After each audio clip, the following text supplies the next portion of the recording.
I'm Vipin Bharathan, Chair of the Capital Markets Special Interest Group.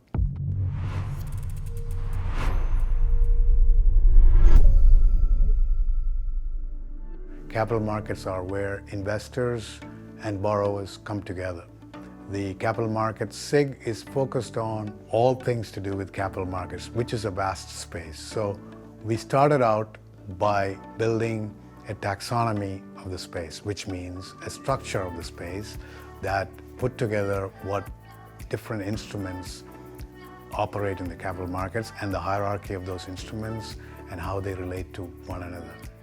The community came together and proposed several projects, of which we have regulation, we have standards which control everything, then we have tokenization.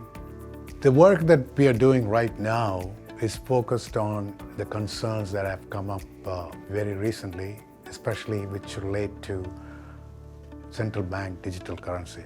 We have started a lab that goes from conception of a token using a standard which never existed before to implementing using another standard like a token standard inside a Hyperledger project like Besu. But we are obviously trying to make it so that this project can be implemented also in other frameworks, and then connecting these frameworks to the other part of the equation, which is the modeling of the asset in CDM.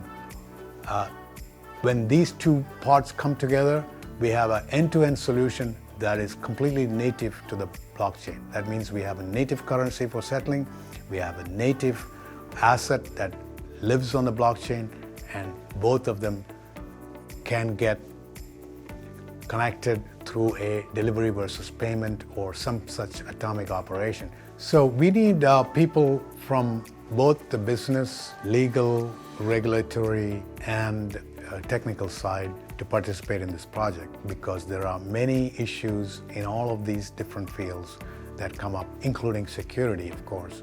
Connect with capital markets. The main portal is the wiki page, and all of the various resources that are available to you are linked from that page. Meetings that are every 2 weeks on Wednesday, 10 a.m. Eastern Standard Time. Chat channel, which you can join with a Linux Foundation ID. The third method of interacting is using an email, so you can join an email list and participate completely asynchronously. Thanks for watching this video, and please leave your comments below.